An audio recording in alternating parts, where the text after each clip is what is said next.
Afinal, o mal entrou em Caim ou Caim que abriu a porta para o mal? Caim matou Abel ou matou aquilo que confrontava ele? Deus rejeitou a sua oferta ou rejeitou o seu coração? Bom, se você quer saber juntamente comigo todas essas questões sobre Caim e Abel, fica desse vídeo que eu tenho certeza que vai te impactar. Roda a vinheta!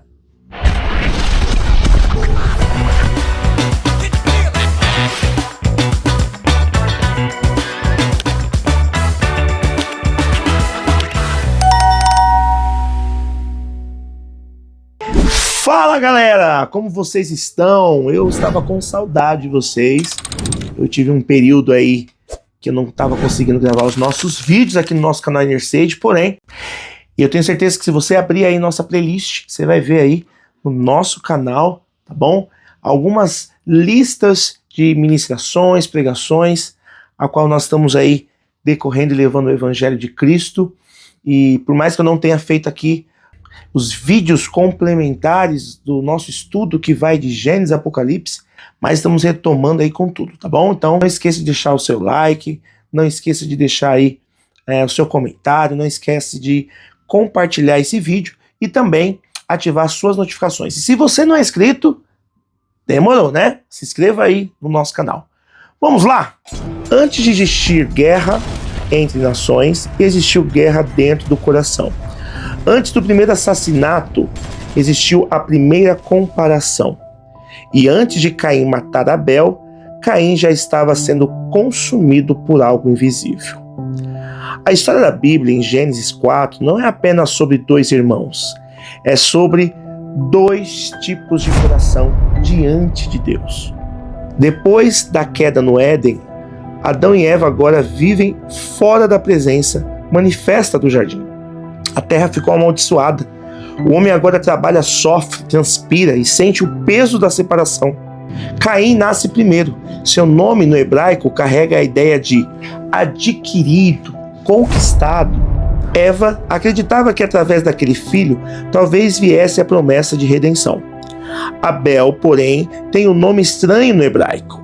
Evel, que significa vapor, névoa, algo passageiro. O judaísmo antigo vê nisso algo profundo. Um filho carregava um peso da expectativa humana e o outro carregava a fragilidade da existência. Caim se torna agricultor, Abel pastor de ovelhas.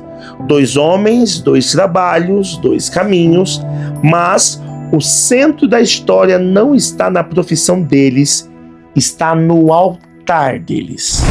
Aqui acontece algo gigantesco espiritualmente. O primeiro culto organizado da humanidade. Não existia templo, não existia sacerdote, não existia nada, nem a própria religião em si estruturada. Caim trouxe do fruto da terra e Abel trouxe das primícias e da gordura do rebanho. O texto bíblico faz questão de diferenciar as ofertas. Sobre Caim, o texto apenas diz que ele trouxe do fruto. Sobre Abel, diz que ele trouxe das primícias e da gordura. No pensamento judaico, isso é decisivo. Abel não entregou qualquer coisa. Ele entregou o primeiro, o melhor, o mais precioso. Caim ofereceu presença. Abel ofereceu entrega. E aqui existe uma verdade filosófica brutal. O problema nunca foi agricultura contra sangue, porque mais tarde o próprio Deus aceitaria ofertas de cereais na lei. O problema era interior. Abel reconhecia a dependência, Caim apenas cumpria a obrigação. Um adorou e o outro apenas compareceu. Aqui a gente observa toda a estrutura, como a gente pode dizer, do primeiro culto ali entregue, né? Porque se a gente entendesse de fato o que era culto, nós seríamos mais livres de todo o peso que a instituição religiosa coloca sobre nós, dizendo que é culto. Aqui a gente aprende que o primeiro culto foi dado com uma entrega. né? Então, o culto é um lugar de se entregar, não de receber. E se nós entendêssemos isso, os nossos cultos seriam muito mais espirituais, seria muito mais direcionado a Deus, com a centralidade em Cristo e não com a centralidade no homem. E é por isso que nós vemos essas manifestações de declínio espiritual dentro das igrejas. Porque nós não vamos nas igrejas, ou melhor, nós não cultuamos a Deus apresentando a Ele algo, ou lhe oferecendo algo. Pelo contrário, nós vamos para a igreja para receber algo de Deus, como se fosse o nosso garçom e a igreja o restaurante. Algo que me chama a atenção também é que o mal batia na porta. Essa é a expressão que Deus usa para falar com Caim. Isso me faz entender que o mal, ele sempre estará batendo em nossa porta. A acessibilidade, quem dá somos nós. E o que acontece? Estamos vivendo um tempo religioso em que nós atribuímos a culpa de todas as coisas das manifestações demoníacas. E se você não assistiu ainda o nosso vídeo sobre a origem do mal e sobre quem é Satanás, eu te aconselho a assistir. O problema é que a gente começa a colocar culpa em tudo e em todos, menos na porta de acessibilidade do pecado. Deus expressa literalmente para Caim: o mal está batendo na sua porta. Se você deixar entrar, ele consumirá. Ou seja, quantas coisas e quantas atribuições nós damos no mal, no sentido de não se responsabilizar pelas escolhas erradas a qual nós fazemos. Sabemos que o mal, ele é a origem daquilo que nós permitimos até o ponto que ele pode agir através das nossas vidas. Então preste atenção no que eu vou te falar. O mal, todos os dias, vai bater na sua porta, através das dificuldades, através dos problemas diários, através da manifestação com a sociedade, através das pessoas, mas sempre caberá a você a decidir se vai dar acesso para ele entrar ou se você vai fechar a porta e dizer: já não cabe mais ninguém, porque Cristo agora mora dentro de mim. Pois já não vivo mais eu, mas agora Cristo vive em mim. Quando nós damos acesso a Cristo entrar na nossa vida, a gente não dá mais acesso ao pecado.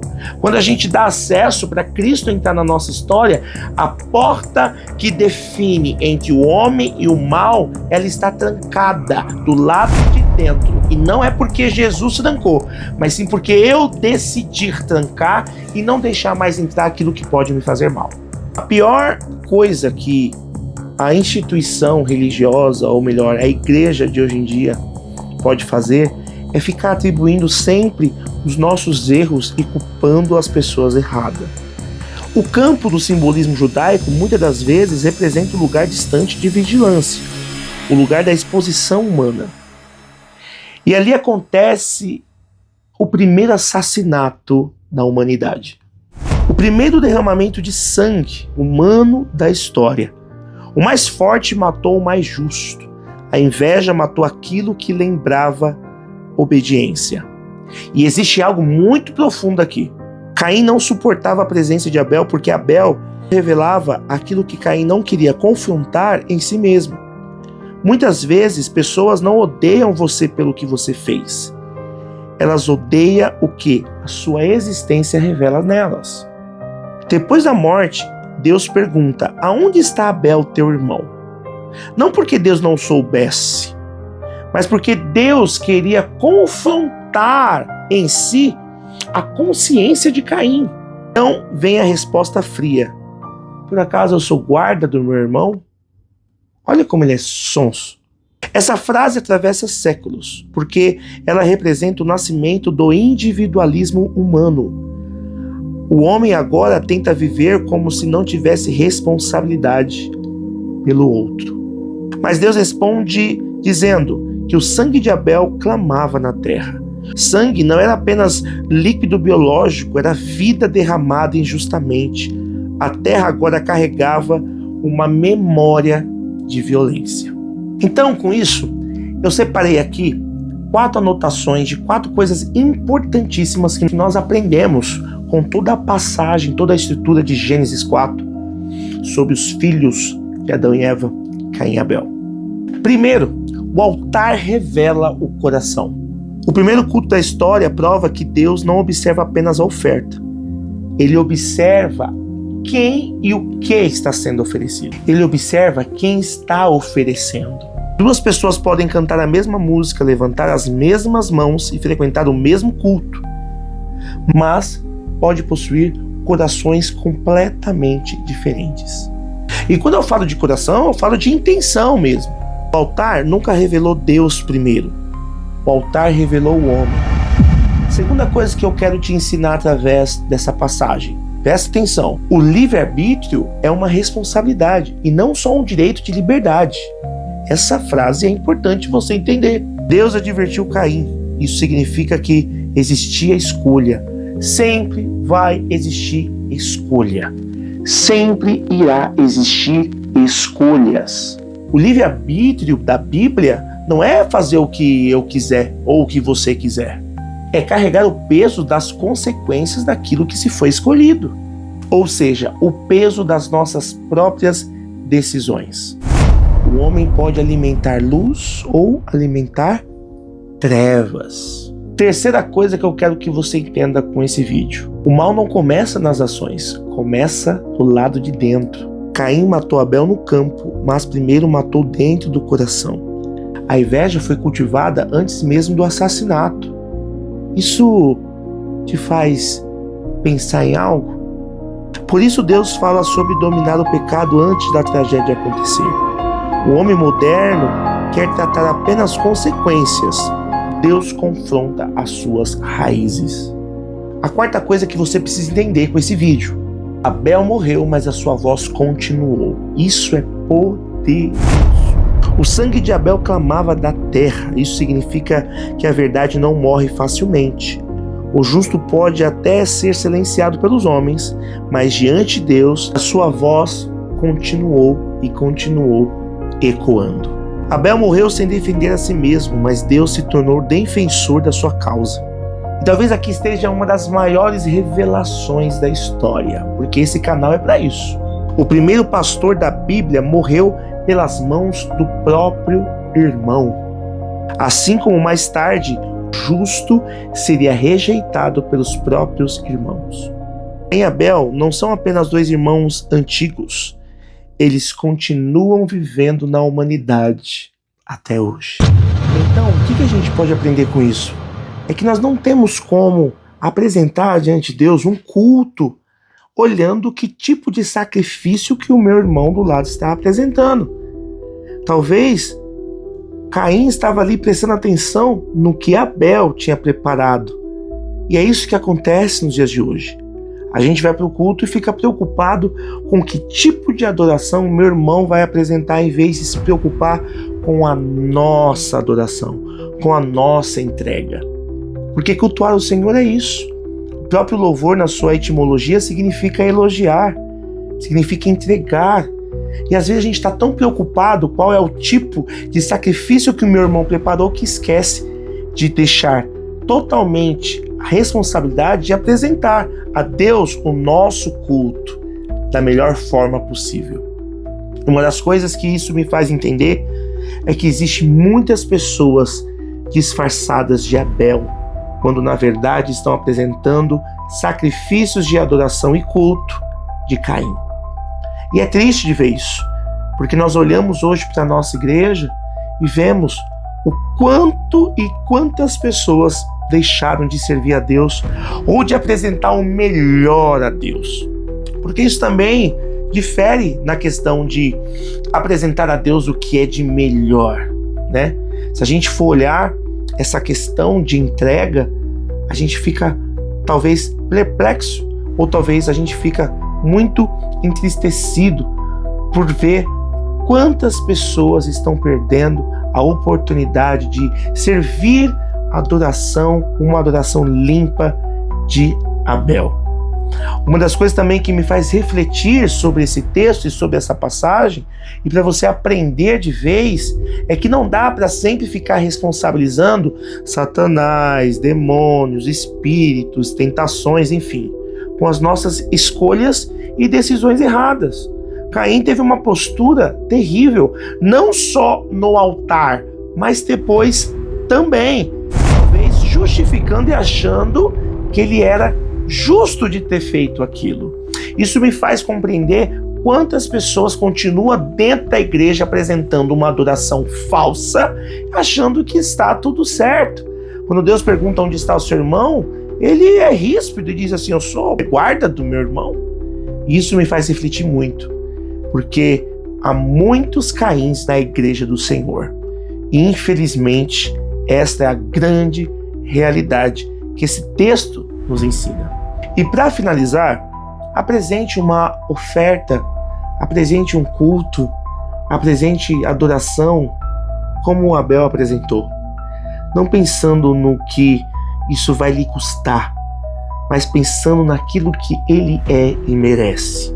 Esse talvez é um dos principais motivos de talvez Deus estar recusando a sua adoração.